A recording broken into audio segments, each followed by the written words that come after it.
Good day! Are we digitally ready? This is the question that teachers and learners are probably asking right now. With the advent of DepEd's Digital Rise program, the Open Educational Resources, or OER, was woven together and finally realized. This project prioritizes the necessity to enhance the digital literacy skills of every teacher and learner in the country. Our OER mission is to connect the disconnected. OER is indeed an innovative initiative with a lofty aim to get disconnected schools and last-mile schools connected through ICT even without an internet connection. It is designed to cater to the need of these schools for interactivity, digitalization, and delivery of 21st century skills that will ensure that every learner is future ready.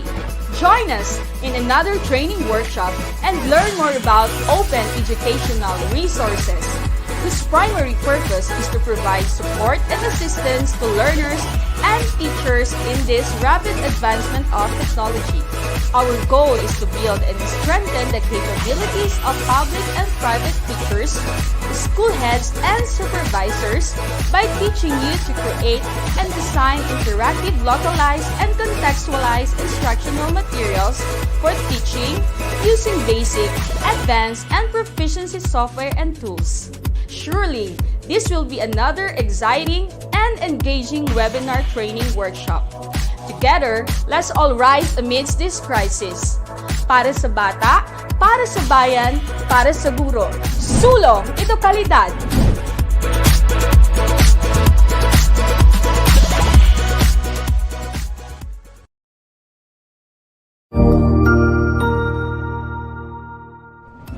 Magandang araw! Sir Wilbur po, at your service. Narito ang ETUlay upang gabayan ka sa inyong pag-aaral upang lubos na maunawaan ang iba't ibang paksa o subject. Ang ETUlay ay isang free online tutorial class na pinangungunahan ng DepEd Educational Technology Unit sa pamumuno ni Undersecretary Elaine Del P. Pascua. Ang programang ito ay hindi lamang para sa mga bata, kundi ito rin ay magsisilbing gabay sa mga magulang at mga guro kung paano nila ituturo o gagabayan sa bawat asignatura ang kanilang mga anak o mga estudyante. Sa kasalukuyan, ang self-learning module mula sa rehiyon ng Calabarzon at kilala sa tawag na pivot ang ginagamit sa ating ETUlay online class. Kaya ano pang hinihintay ninyo? Ihanda na ang inyong mga ballpen o lapis, papel o kwaderno at samahan kaming itulay ang pagkatuto para sa bawat batang Pilipino. Sama-sama tayong magtutulungan para malampasan ang mga hamon sa panahong ito. Halina't matuto kasama ang inyong online tutor sa oras na ito.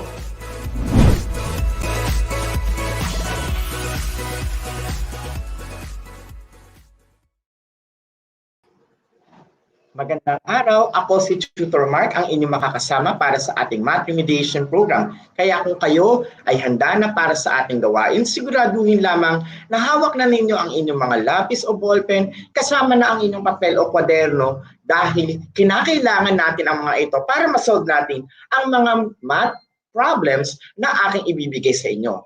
Last time, ang ating ginawa ay ang pagsasolve tungkol sa area ng isang square, kung saan sabi nga natin, ang formula na ating ginagamit ay S squared. Sa araw na ito, tayo naman ay dadako tungkol sa pagsasolve ng area ng isang rectangle. Kaya, sabayan ninyo ako mga bata. Ayan, ito na ang aking whiteboard. Pag tinukoy natin ang rectangle, meron tayong dalawang hinahanap dito. Yun ay ang kanyang length at ang kanyang width. So halimbawa, ito yung rectangle natin na. Yung dito sa taas at dito sa baba ay magkasukat yan. Ganon din yung nandito sa kaliwa o sa left side at sa right side. Ibig sabihin ganyan ang format kapag rectangle. Magkasukat yung nasa itaas at nasa baba. At yan ang tinutukoy natin na length. Ang length ay ginagawa natin na small letter L. Okay? Yan ang length. Tapos yung nasa gilid naman niya, yun ang tinatawag nating width. At kapag sinulat natin ang formula para sa area ng isang rectangle, yan ay A equals length times width. Okay? Gumagamit ako ngayon ng period, pero malaking period yan ayan, nakagitna, na nagsisimbolo ng multiplication. Ibig sabihin, kinakailangan nating i-multiply kung ano man ang sukat ng ating length at ng ating width. Tandaan, ang formula natin ay A equals L times W. Ang L ay nangangahulugan na length, at yung isa naman ay width. Okay? Length times width. Sana ay nakuha yun mga bata. Ngayon na alam na natin ang ibig sabihin ng L at W, ang sunod naman na ating gagawin ay pagsusolve ng area gamit ang isang rectangle. So, halimbawa, lalagyan ko na ito ng numero. Ang ating length halimbawa ay 10. 10 meters. At ang ating width naman ay 3 meters. Tandaan na kapag tayo ay nagsosolve ng area ng isang rectangle, sinusimulan natin sa formula na A equals L times W. Isa-substitute natin yung L at yun ay 10. 10 times 3, ayan, gaya ng aking binanggit, ang paggamit natin ng tuldok ay nangangahulugan ng multiplication. Pwede rin naman yung parenthesis. Ngayon ay sinasanay ko kayo sa iba't ibang format na paano kaya ang pagmumultiply. Okay? So 10 times 3. At ang 10 times 3 ay 30. So we have 30 meters squared. Nakuha ba mga bata? Or kung ayaw natin na gamitin yung ganitong format, pwedeng ganito ang inyong gagawin. A is equals to L W. Pagtabihin nyo lang yon. Is equals to 10 times 3. At ang ating sagot ay 30 meters squared. Tandaan na kapag area ang ating tinutukoy, meron tayong squared na dapat na ilalagay. Narito ang dalawang proseso o paraan, pero pareho ang ating pupuntahan na sagot. Remember, ang ating length na tinutukoy ay yung mahabang linya dun sa rectangle natin. Ito ang length. Kasama rin yung length niya na nasa ibaba. Pero isang beses nyo lang isusulat yon. Ito ang kanyang width, yung nasa gilid naman. Ano man ang pagkakaguhit ng isang rectangle, hanapin ang pinakamahabang side at yun ang ating length. Halimbawa, naka-invert yung rectangle natin. Nakaganito itsura niya. Ito pa rin ang ating tinatawag na length. At ito ang ating width. Naintindihan ba mga bata?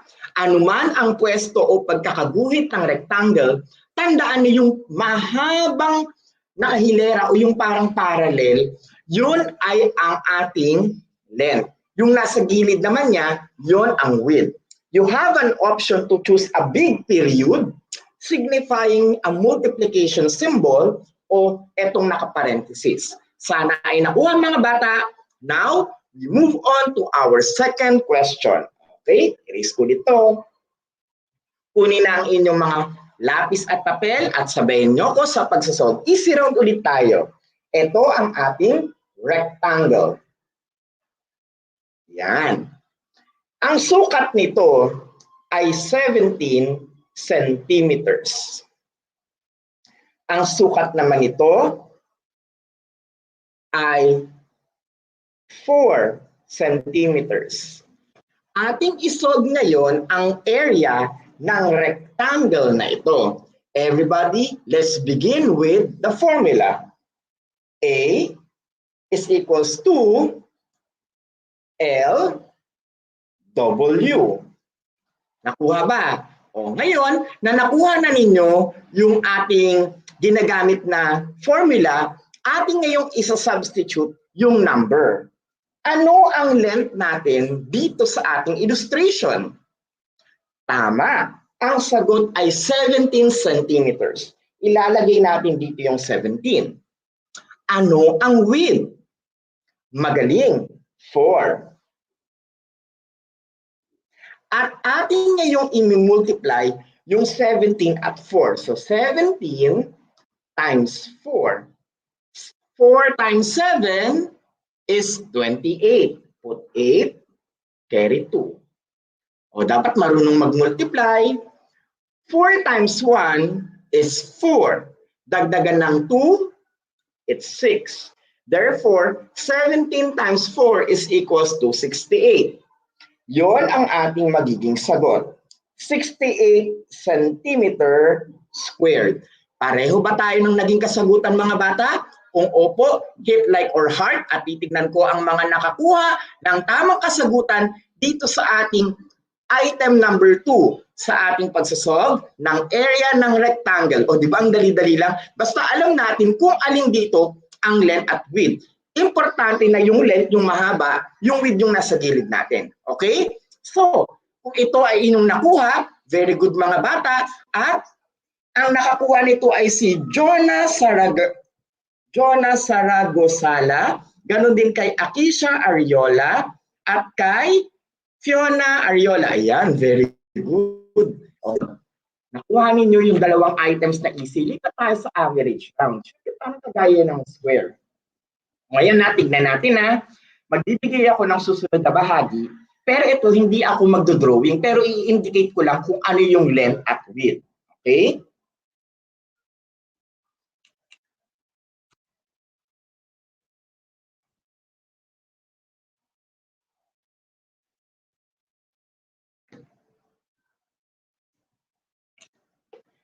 Sometimes, mga bata, hindi tayo makakakita ng mga drawing ng rectangle. Pero ang makikita natin ay gaya ng ganitong klase ng question. Naka-indicate na kung ano ang kanyang length at ano ang kanyang width. So, madali lang. Para lang din kayong tumitingin yung isang rectangle. Pero pag in-illustrate natin siya sa isang rectangle, syempre, i-drawing natin yung rectangle at i-indicate natin na ito ay 30 millimeters. Kaya millimeters. Ngayon mga bata, importante na kapag nag-mark kayo sa rectangle ninyo, kapag isa, ibig sabihin, ang kapareho niyang isa ay yung nandito sa ibaba. Clear? Ngayon, pag nagmamark kayo ng inyong width, dapat dalawang linya. Bakit? Ibig sabihin, yung kapareho ng dalawang linyang yan ay yung nasa kabila. Ganon ang tamang pagmamark. Hindi lahat yan ay iisa. Pag isa, magiging square yun kasi pare-pareho ang kanyang sides. So ito naman, yan ay 3.5 millimeters. Nasundan nyo ba kung paano ang tamang pag-drawing? O tandaan ha, kapag nabigyan tayo minsan ng ganitong item ng ating guro at sasabihin na kailangan nating i-drawing, ganun yung paraan ng pag-drawing. Kailangan i-mark natin na itong side na ito ay kapareho ng side na ito sa ibaba. Kaya nilalagyan natin ng isang linya. Magkapareho ang ibig sabihin nun. Tapos dito naman sa gilid, dahil iba ang kanyang sukat, dalawa ang ating ilalagay. Now we are ready to multiply it. So A is equals to L times W, length times width. And then, let's substitute. Our length is 30. We need to multiply that by 3.5. O, decimal number 2 ha, kaya ibig sabihin, may decimal point ang ating sagot. Let's now multiply it. 30 times 3.5. Let's multiply. 5 times 0 is 0. 5 times 3 is 15. 3 times 0 is 0. And 3 times 3 is 9. After that, we need to add it. 0, bring it down. 5 plus 0 is 5. 1 plus 9 is 10.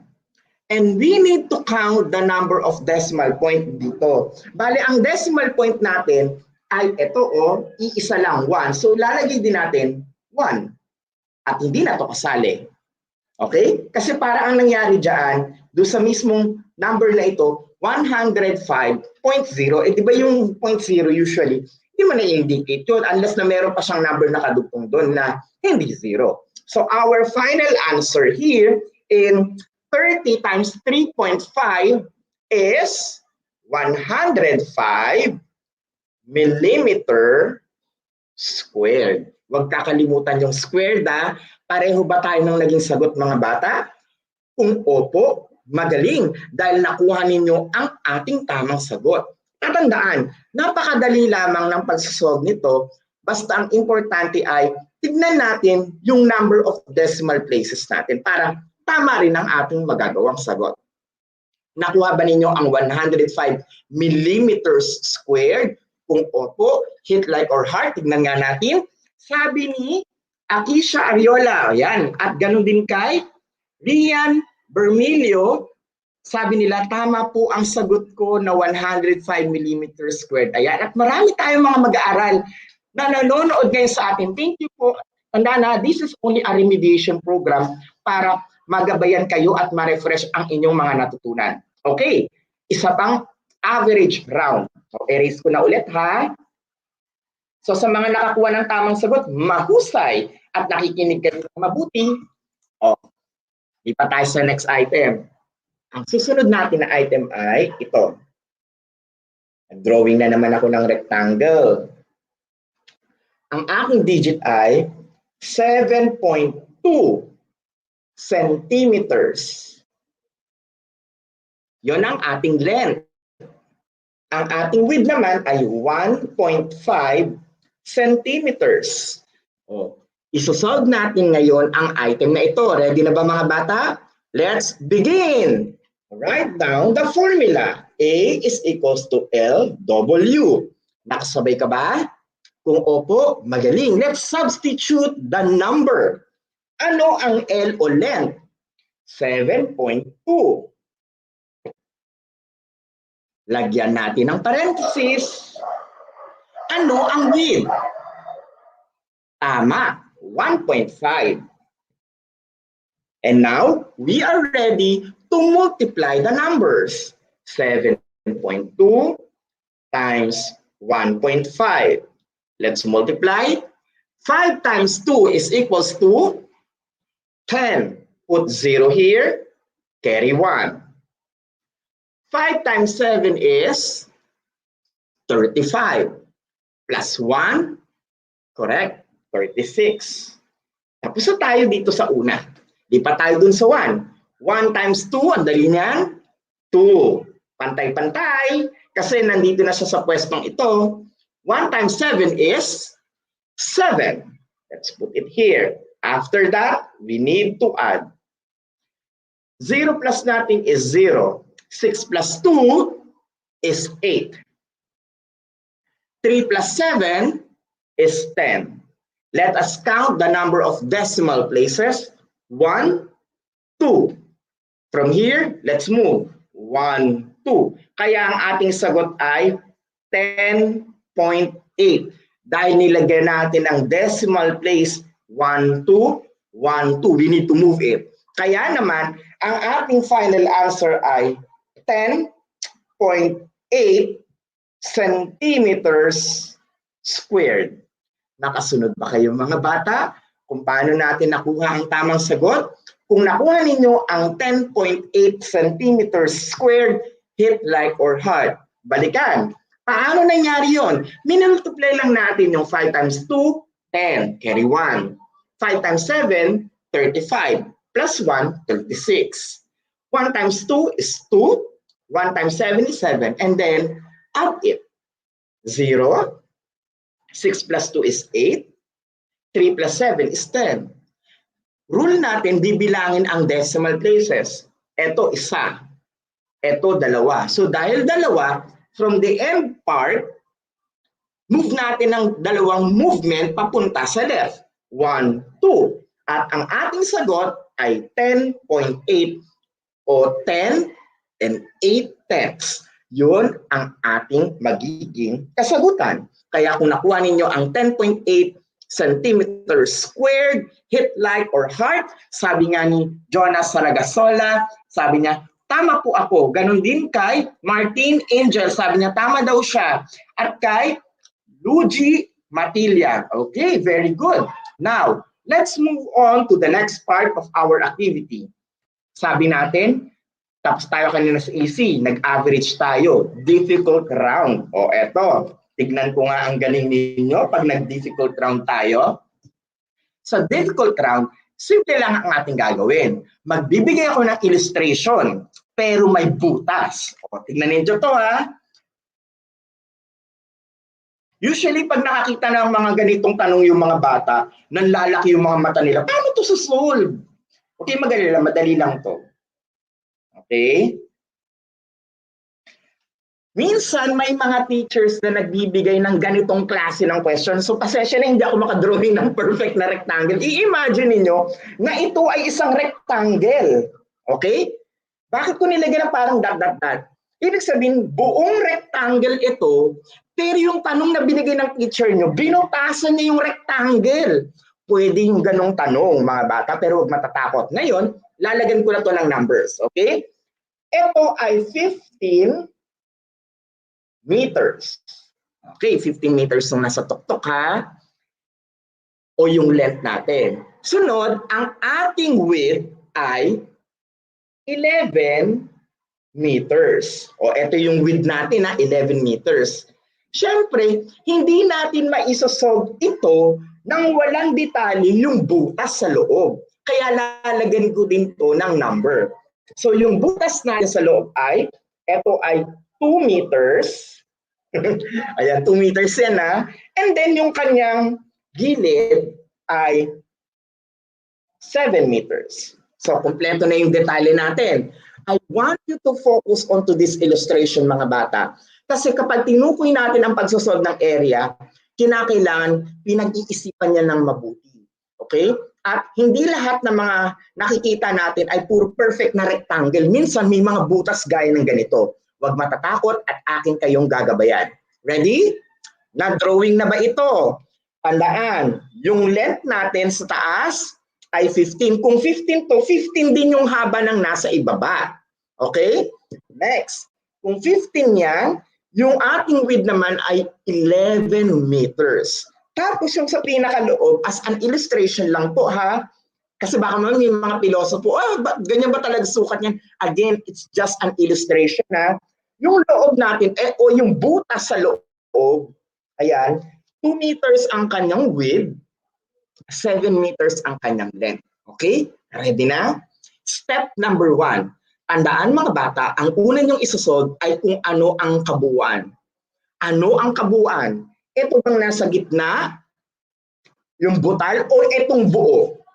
Magaling. Yung buo. Kaya yun ang ating unang isosolve. A is equals to length times width. Kasi rectangle pa rin naman siya. Ano ang length ng kabuuan? Correct, 15. Tandaan na uunahin natin yung pinakamalaki mga bata. Ano ang kanyang width? Correct, it's 11. Now, we are ready to multiply 15 and 11. Let's multiply it. 15 times 11. Dali nito ha. 1 times 5, 5. 1 times 1, 1. 1 times 5, 5. 1 times 1, 1. And then we add. What's the answer? Bring down 5. 1 plus 5 is 6. Bring down 1. So our answer is 165. So we put here 165 meters squared. Ayan, ang galing. Nakuha na natin yung kabuuan. O ngayon, pagkatapos natin kunin yung kabuuan, kukunin natin yung gitna, yung butal. Okay? Erase ko na yung scratch natin ha. So how to do that? Edi isusolve nyo ulit. So ang gagawin ninyo mga bata ganito. A is equals to L times width. Uulitin lang natin. Ibig sabihin, sinod nyo muna yung kabuuan. Yung susunod, isolve natin itong yung butas. O, solve natin. Ano daw ang length ng butas? Hindi ito ha. Hindi ito ang butas. Yung pinakamahaba, it's 7. Okay? 7 ang ating length. Next, ano yung ating width? Correct. 2.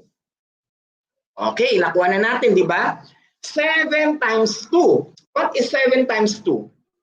Correct. It's 14 meters squared.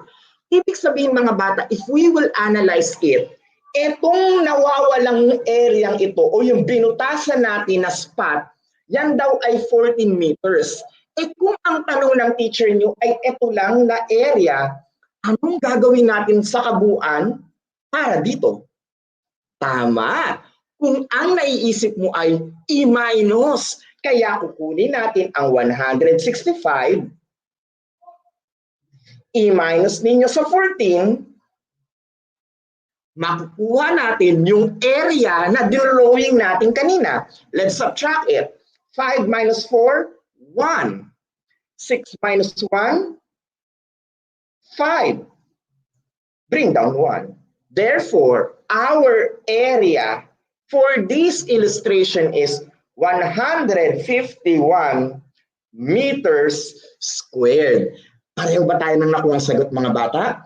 Kung opo, hit like or heart. Ngayon, mga bata, tatandaan na hindi mahirap yung ganitong drawing o yung pagsasanay nito. Kinakailangan lang ay witty. Kapag sinabi nating witty, ina-analyze mo maigi yung problem. Gaya ng nakita natin, hindi buo yung rectangle. Butas yung rectangle. Pero binigyan tayo ng sukat kung ano yung butas. Ngayon, kung i-a-apply natin yan sa bahay, kung kayo ay magiging engineer, makukuha ninyo yung sukat kahit may nakasiksik dyan. Parang illustration yun. Kunyari, may nakatayo na dyan na bahay. Pero yung lupa mo, ito ang sakop. Alam mong ipag-iba mo yung may-ari ng bahay dyan. So pag tinanong ka ngayon, ano ang area, makukuha mo yung area, isubtract mo lang kung ano yung sukat din nung nandoon sa gitna. O di ba? Na-apply natin. So ganon ang proseso kung paano natin kukunin ang isang rectangle pero nabutasan ng bahagi. Okay? Pareho ba tayo ng 151 meters square? Kung opo, hit like or heart. Ayan, sabi nga ni Janet Guado, Marie Perea at Arjon Giban, ayan, nakuha din daw nila ang 151 meters squared. Gusto nyo pa ba ng isa? Eto, todo na. Okay.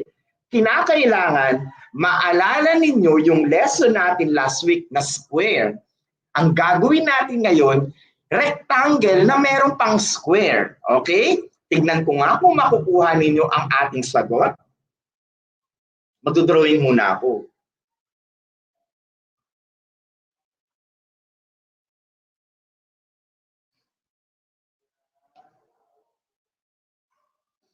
Ayan.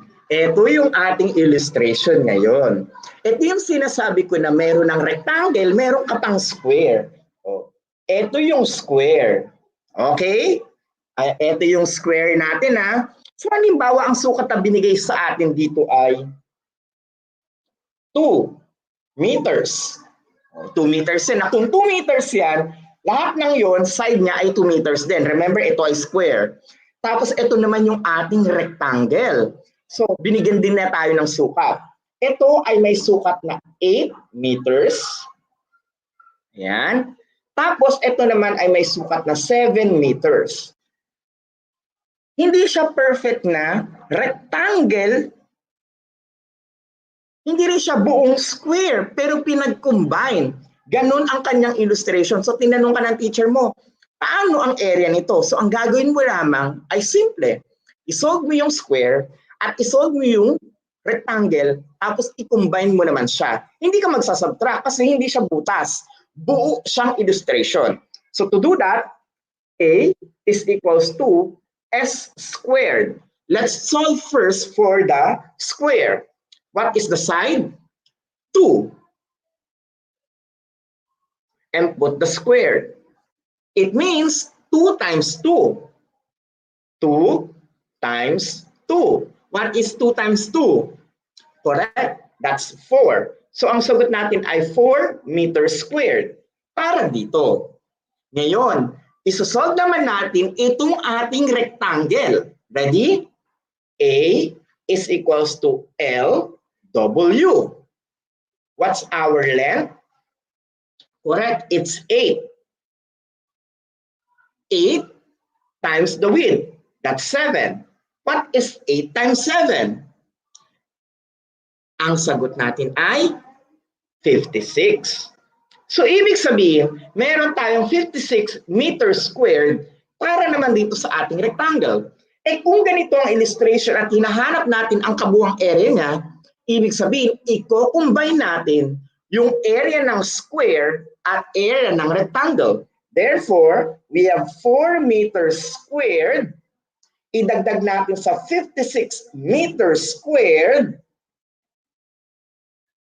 Pag inag natin yan, 4 plus 6, that's 10. Carry 1. 1 plus 5, that's 6. All in all, we have 60 meters squared. Kaya kung ganito ang ating illustration, ang magiging sagot naman natin ay 60 meters squared. Ano ang kinaibahan ng ginawa natin ngayon sa kanina? Yung kanina, butas. Ito, dagdag. Kapag dagdag, plus ang gagawin natin. Nakuha ba mga bata?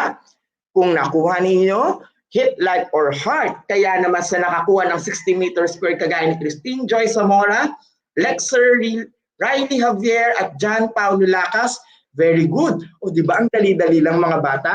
Ano ang natutunan natin sa araw na ito?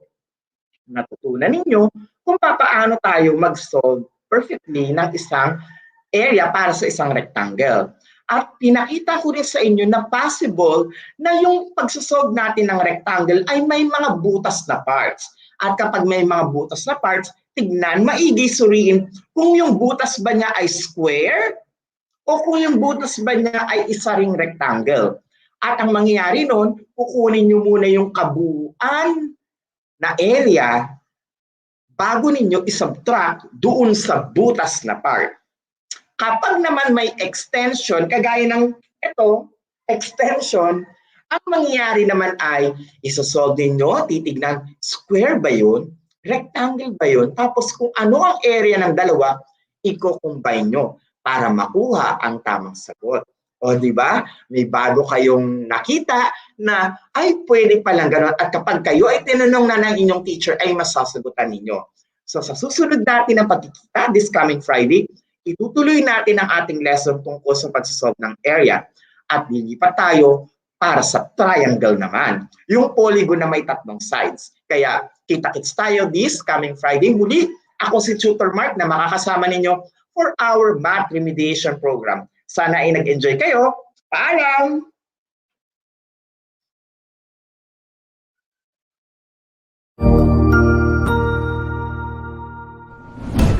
Good day! This is Teacher Rowan. I'll be your guide in exploring Google Apps for Education, for teaching and learning. In Google for Education, teachers can connect and collaborate easily while staying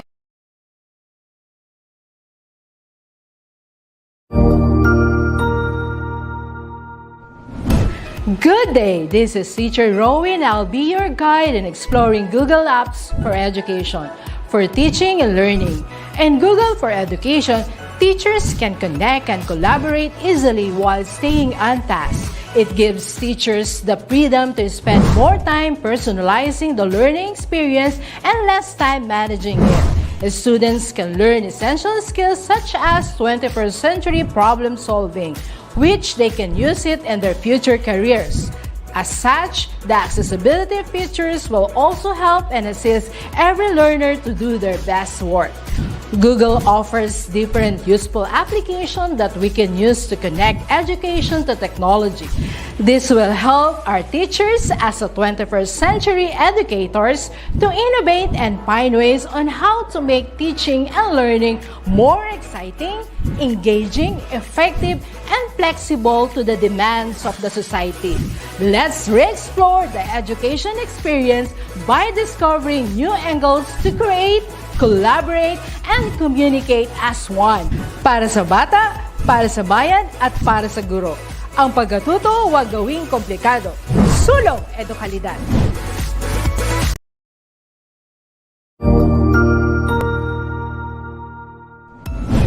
Sigurado ako na marami ka na namang natutuhan sa ating ETUlay tutorial session ngayong araw.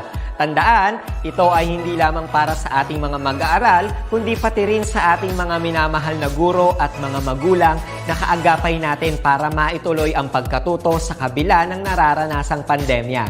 Patuloy ding sumubaybay sa DepEd TV para sa mga araling ginawang video episodes. Mapapanood ito mula Lunes hanggang Sabado, alas 7 ng umaga hanggang alas 7 ng gabi sa inyong mga telebisyon. Abangan bukas mula 1:00 ng tanghali ang iba pang aralin sa ating ETUlay free online tutorial session sa Araling Panlipunan. I-like and subscribe at manatiling nakasubaybay sa ating ETUlay tutorial session sa DepEd Edtech Unit FB page at Educational Technology Unit channel sa YouTube at sa DepEd Tayo at DepEd Philippines social media accounts. Paalam!